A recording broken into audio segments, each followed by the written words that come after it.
I want to welcome back Carol Ponton and Matthew Hill to talk about veterans benefits. Matt has written a book on helping veterans get disability benefits, which we discussed in an earlier program. I've asked Carol and Matt back to focus on a particular type of claim for VA benefits, claims resulting from trauma that occurs during service. Now, I know from reading your book that this type of claim is called a claim for PTSD. What does that mean? Well, PTSD is a mental health condition, and PTSD stands for post-traumatic stress disorder. There's certain things it causes. It's typically related to a trauma, and a trauma could be anything from, for our purposes, a veteran serving in combat, or a veteran being assaulted in the service, or a bad car accident. All right, we see quite a few of those. The PTSD is the combat, but we also see the military sexual trauma. There are a lot of those cases out there that we see, unfortunately. You know, it seems like we're hearing an awful lot about this lately. Is this something that's been around a long time? It's been around since there have been wars. I know in World War I they called it shell shock, Right. but I don't think they really understood it until the last 30 years, because the VA, even after Vietnam, they didn't recognize it, and they would have all sorts of diagnoses for people, but essentially what they had was PTSD. Frankly, it wasn't until the early 80s that the psychiatric community picked it up and labeled it, and the VA took them a little bit longer to recognize it as a disability. How often do you see PTSD in your practice? We see it all the time. You know, I think the Vietnam veterans came back and they just dealt with it. I mean, some of them couldn't deal with it, but a lot of them just dealt with it by drinking sometimes or by throwing themselves into work. And as they've aged, as they've stopped working, they're just left with the PTSD, the horrors that they visit every night in their nightmares and in their daily life. And I think that's why all of a sudden they've had to deal with it. And I'd say that it's something where we see, again, we're talking 40 years ago now with the Vietnam era veterans, but those are a big portion of our clients. Carol and I represent veterans as attorneys all over the nation, but we are seeing it with the younger vets as well, unfortunately, coming back. A lot of them are suffering from PTSD. The things that happened in Iraq and Afghanistan were pretty horrible, and these are young people that have had to deal with things that no one wants to deal with. Is this a condition that shows up right away, immediately after the traumatic event? I think it can and it can't. I think some people have a better ability to push things out of their mind for a while, but I think that they do that by either, like I said, some people end up drinking or doing drugs because they can't stand the nightmares, they can't stand the flashbacks, the things that come to them all the time. Other people, they'll work as hard as they can. They'll work all day at work, they'll come home and work at cutting the grass or whatever it is, and when their body doesn't allow them to do those things anymore, they're left with these horrible images that are burned into their minds. Exactly. We see that a lot, where a veteran will be functional for decades and then they'll retire, and it's almost as if that extra time in retirement is a curse, because it allows them to dwell on these issues, and it becomes more pronounced. I remember this one client who's the nicest man, and when he came back from Vietnam, he got a job working in one of these storage units way out in the middle of nowhere. And the person that owned the storage unit was an older man who was very kind and gentle, and he worked for him for 30 years. The man died, and he said people would... The boss died. Huh? The boss, his boss died. Okay. He worked for him for almost 35 years. And he was able to do this job because he didn't have to deal with people. People would bring their stuff in, leave it, and he basically was alone. So he had PTSD. He didn't even know he had PTSD, but he was able to function. When the older man who owned it died, his younger son came in, and our client could not deal with him. He felt he disrespected him, and he ended up quitting his job and ended up on the street. And this is a man who had worked 30 years, but all of a sudden he was on the street for the problems he had with PTSD. He had no trust, he had instant anger, and it was really sad to see what had happened to him. So these events could be in the middle of combat, or it could be a sexual assault of some type. It would seem that the traumatic event would be very hard to prove. Well, you have to take the veteran's word. Remember, there's a presumption of whatever happened in combat, the veteran is able to testify for. But a lot of times with Vietnam, they have a record of when Da Nang was shelled, for instance. and if the veteran can show he was there during the shelling, that would support this stressor. Being in Vietnam and being in Iraq alone during these wars, most of the time they're subjected to incredible things. Well, and the VA has recognized that. They've changed the law on PTSD in the last several years, in that if the VA concedes that the veteran was in a place where he had fear of hostile military actions against him, I think that's the language they use, then the VA will concede that stressor as long as a VA doctor says that the PTSD is related to that. So it used to be that the veteran had to find all these records showing combat, and then they would or provide buddy it. statements. Mm-hmm. Yeah. But the military sexual trauma, if I could just talk about that, those are much harder cases, because what would usually happen if the person was sexually assaulted? Often it was with people that she worked with, often or many times it was someone who was her superior, and they were in a terrible situation. How do they report their superior to someone else? Who do they report it to? And so you would find they didn't tell anybody. They just dealt with it. So you have to go back and you have to prove it in different ways. A lot of times we show that they asked for a transfer, or that their job, they had been doing an A+ job before this, and all of a sudden they were not doing a job well at all. So they're hard. It's much harder, but it can be proved. Well, with the MST cases, in addition to there being a problem with reporting, there's a problem of recording. The VA has admitted that these cases are underreported and underrecorded, meaning, as Carol was referring to, a lot of times the victims, male and female, would not report what happened. But even in instances where they did report, they skipped up the chain of command, or they told somebody else, those recordings would never show up. And so there are ways to get around that now, and then showing circumstantial evidence that the veteran can use, but it's much harder to win that claim than it is when a veteran is in combat. I remember I had this woman, and this had happened 30 years ago, and she had never been able to prove her claim. And I was able to get statements, because if you tell someone at the same time that this occurred of what's going on, you can use those. Okay. So I was able to, in talking, she didn't think there was anyone, but in talking with her, she gave me names of different people, and in talking to them, sure enough, she had told them about what happened. And we were able to use that as proof of her claim. So let's assume a vet can prove that the incident occurred. What happens then? So the three parts of any VA claim are: a veteran has to have an instance in service, and that's what you were speaking to, proving that; a current disability; and then a link, or a nexus as it's called, between the two. So if the veteran is able to prove that something happened in service, they still have to have a current diagnosed disability, and then once they have that, a doctor has to say, for our purposes, that the PTSD is as likely as not related to what happened in service. Is this a VA doctor?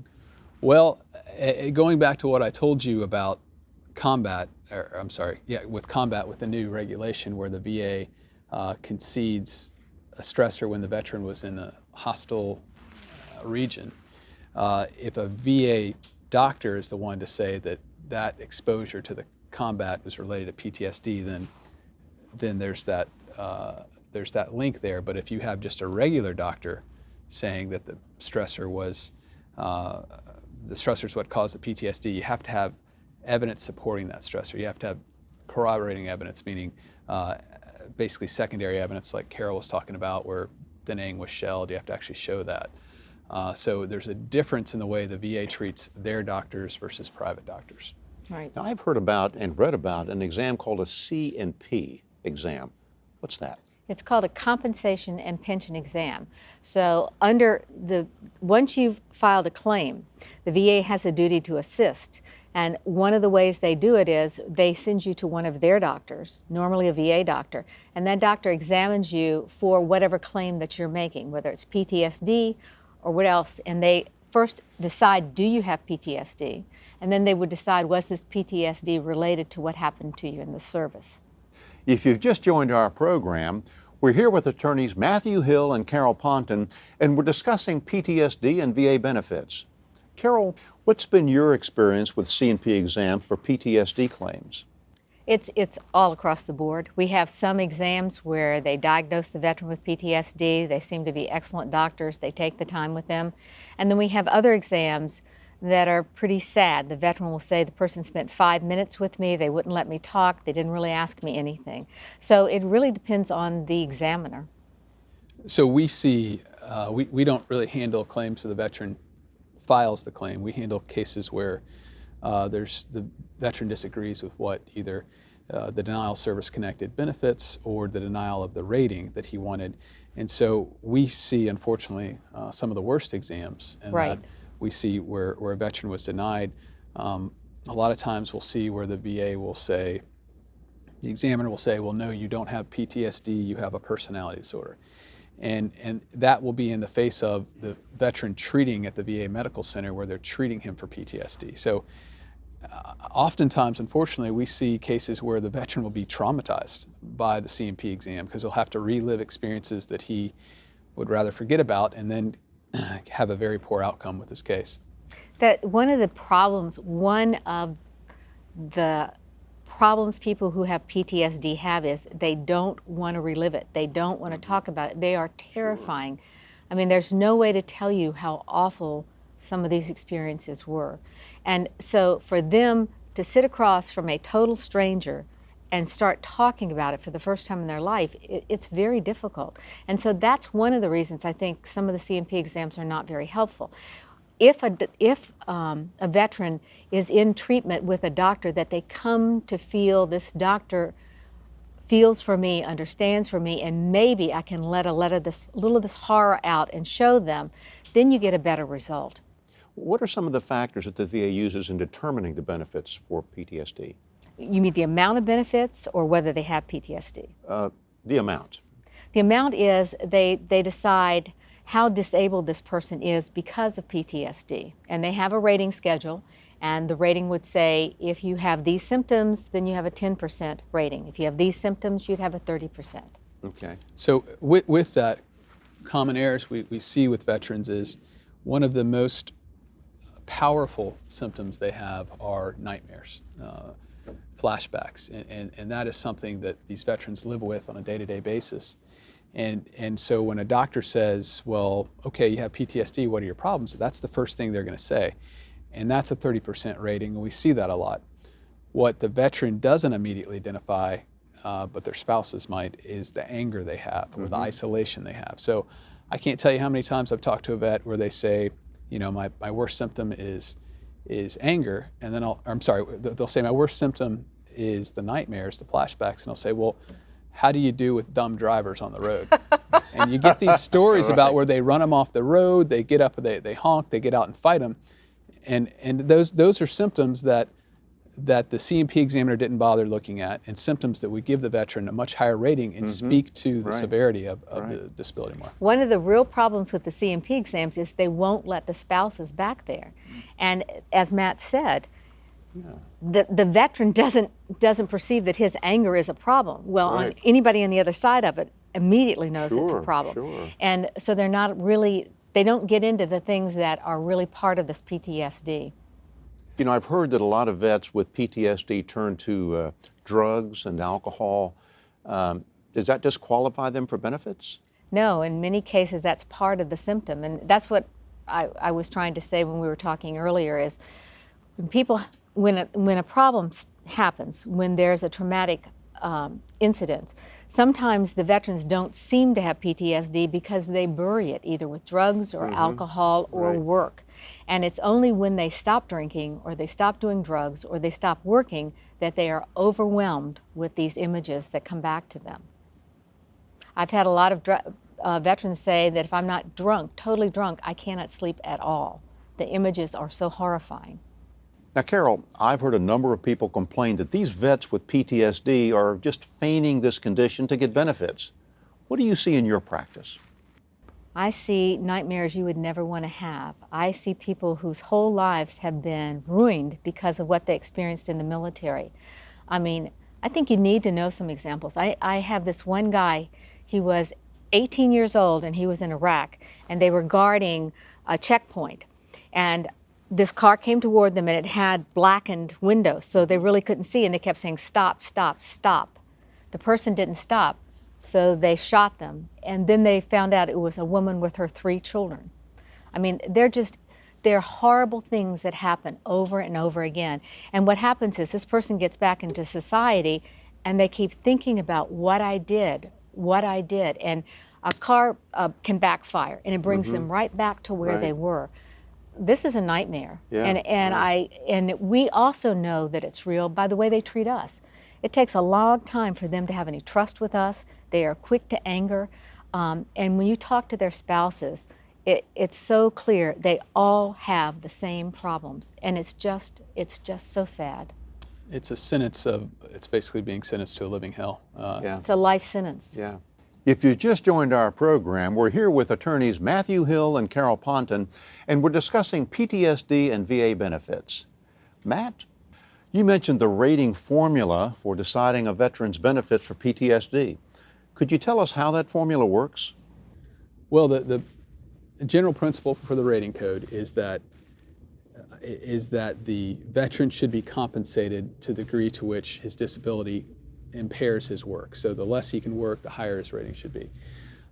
With PTSD, it looks at the impairment both from a occupational standpoint, but also from a social isolation. So, 10% is pretty functional. 30%, the biggest complaint is nightmares, flashbacks. 50% you see where a veteran is having trouble with his relationships, not able to maintain relationships, not able to function in a social capacity. Once you get up to 70%, you see veterans who just cannot interact with people, and they have suicidal, homicidal thoughts. And then 100% is complete occupational problem, a complete occupational impairment. And we handle, I'd say almost 80% of our cases have a PTSD component of it. And again, we see time and again where a veteran will come to us, they won't be working, and we'll ask them, they'll say, yeah, I have PTSD, and they'll say, well, what's your worst symptom? And they'll say nightmares. They'll say, I have night terrors and I can't sleep. And we'll say, well, how about anger? And and they'll say, oh, I don't like people much. And we'll say, okay, well, how about, tell me about the last time you had road rage? And they'll say, well, I ran this guy off the road and I beat his head in and he was just dumb. And they can't see their own anger. And right. Something that Carol does really well and is getting the statements from the spouse, from the friends, because those people can see what's going on with the individual a lot better, wouldn't you say? Absolutely.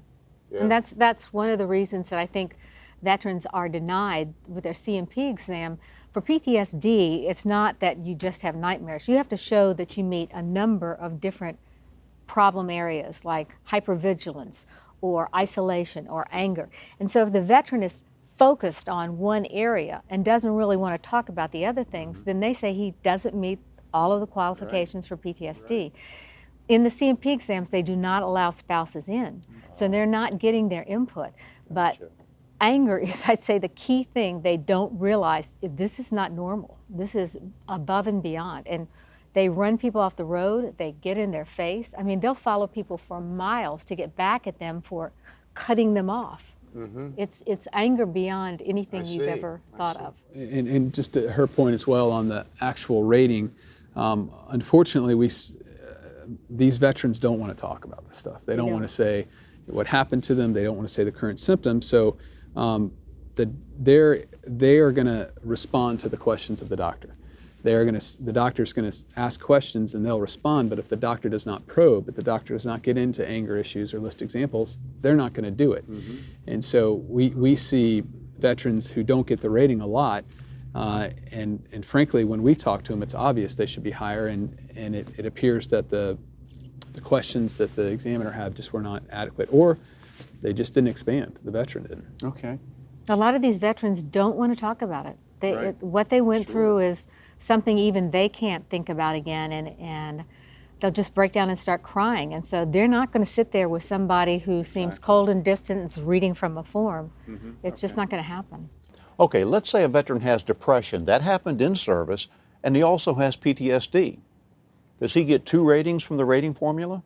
Well, he could be service connected for both, but both of those disabilities are rated under the same criteria. So he would be compensated for the highest one. He would not get two separate ratings. Sometimes the examiners will say, we can't separate these out. They're so intertwined. Mm-hmm. Other times they can say, we can separate these out, and the PTSD should be rated at 50 and the depression at 30. He's only going to get the 50, the higher of the two. If you just joined our program, we're here with attorneys Matthew Hill and Carol Ponton, and we're discussing PTSD and VA benefits. Matt, let's assume a veteran gets a 70% rating for PTSD, but he keeps getting fired from his job because of anger issues. How does the VA take those types of issues into account? The anger issues is interesting because that's one of the big hallmarks of PTSD. It's not just anger, it's inability to relate to authority, or just anger at authority, or can't deal with authority figures. So once a veteran is at 70% for PTSD and is not able to maintain employment, that triggers the potential for the veteran getting up to 100% through individual unemployability. And how does a veteran qualify for individual unemployability? So in that scenario, the veteran has a 70% rating. There's different metrics when it comes to what the rating the veteran needs, but essentially, at the end of the day, all the veteran has to do is show that his service-connected disability is keeping him from working. It doesn't matter what the rating is. There's different ways to show that he should get unemployability, but the unemployability is basically the VA's way of saying, okay, you can't work, your rating is not 100%, and we will bridge the gap. We will bump you up to 100% due to the fact that you're not working. Right. Now, once he has an individual unemployability rating, is that a permanent rating? No, there is something called permanent and total. So until the veteran is given the unemployability or the 100% scheduler, and they have to make a finding that it's permanent and total. In other words, they don't think it's going to improve. Once they get permanent and total, they don't have to be examined again, and it will say no further exams will be scheduled. Otherwise, say they get unemployability, they're going to get another exam within a year. Have they gone back to work? Have they improved? And until they get permanent and total, that's always going to be a possibility for them. Now, what does he have to do to keep that unemployability rating? Well, he can't go back to work. Okay. And he has to maintain that degree of severity which keeps him from working. And he would, they would be prudent to keep going to the doctor and make sure they're having notes in their records that would show the extent to which it affects them. Any discussion of what the veteran's able to do on a daily basis, just so if the VA were to try to reduce the veteran, that he would be prepared with those notes. One thing, though, that the veteran must do on a yearly basis with unemployability, if it's protected at permanent total or not, they have to give a reporting of his earnings for that year. Okay. Even if he hasn't earned anything, they have to send that in. They get a form once a year. They have to fill it out and say, no, I haven't worked, or yes, I have. Or the VA can automatically take off that unemployability and reduce them. Okay. And one thing I like to point out is that the veteran may be set up once a year for a CMP exam to see if he continues. Well, one of the things the CMP examiners do is they look at their VA treatment records. Mm-hmm. So if the veteran is not getting treatment, I've had a number of examiners say, must be better, he's not getting any treatment. Okay. So not getting treatment goes against them. On the other hand, these veterans they don't want to go in the VA. It reminds them of the military. It just brings all that back. So it's a real struggle for them to go. Yep. But we tell them they need to make sure they get some treatment somewhere. I can see that. Let's talk about ratings in general. Once the VA gives a rating, can they reduce it? Oh, sure. They can reduce it. Okay. But they have to go through the law. There's a specific way that you must go about in order to reduce benefits once you've gotten them. And there's certain ratings that are protected. So say you have been found service-connected for PTSD. Once that has been in effect for 10 years, they can't get rid of it unless they can show fraud, basically. I see. After 20 years, they can't reduce whatever the rating was. So if you have a rating that's at 20%, they cannot lower that after 20 years. There's another protection that comes in after 5 years. And so veterans who have these different years, they need to know there's protection. And if the government tries to reduce, then they've got to go about a specific way. And if they don't do that, it's void. They can get benefits all the way back. Our office had a case where the person had had 100% benefits for 19 and a half years. The VA cut them off in 1980. In 1993, the veteran went back and was put back on 100%, and he came to us to see if we thought this was right. He had been reduced in 1980, but they had not done it in the way that the Congress says you have to do it. And so we were able to go back and get him benefits all the way back from 1980 to 1993 at 100% where they had cut him off. Okay. Simply by showing that they did not follow the requirements of reduction. Whenever you're reduced, that's something that someone should really look at, because most of the time the VA does not follow the process they have to. And if they don't, it's void. So who has the burden of proof in a case like this? Well, I think the government has to show that they did it correctly. Right. They can't just take away the benefits. Right. Yeah, they have to show it. So what would happen if the VA, I think you're talking about due process, what would happen if VA failed to follow due process? It's void. It's illegal, and it's illegal, but yeah, it goes back to what she said with that case. I mean, they got to give all the benefits back. Everything. Okay. He didn't have to show anything other than the reduction was not done correctly. He didn't have to show that he was totally disabled back then. It was, you didn't follow the law. So it makes the government do what they're supposed to do. Okay. Carol, let me ask you this. How long has your firm been representing veterans? Well, you know, for a long time, they really didn't want, and they still don't want lawyers representing veterans. And I was doing Social Security disability. And because of that, I ran into a lot of people who were disabled, but I could tell they also were entitled to veterans benefits. So I started learning about that system. I couldn't legally represent them, but I would write up their claim, I would send it in, and I would give them advice on how to process their claim, because veterans can often get a lot more money from the VA than they were going to get through Social Security. So I did that until the early 1990s. The VA changed, and they said lawyers can represent a veteran if they're at the court. They created a new court. So we began going to conferences, learning how to represent veterans in the early 1990s. And then they changed the law once again in 2007. And it's so much better because most of the veterans did not know how to get to the court. So they kept running in the same wheel where they were applying, denying, applying, denying. In 2007, the law changed and said, if a veteran has been denied, then we can represent them. And that's when we were really able to get in and help veterans a lot. Wow. Unfortunately, we're out of time, but I want to thank you, Carol, and you, Matthew, for coming in today and sharing with our veterans all this fantastic information. Again, the book was great. I thoroughly enjoyed it, and it puts everything a veteran needs to know in quick, concise terms. So thanks again for coming in. Thanks for having us. And we'll see you guys next time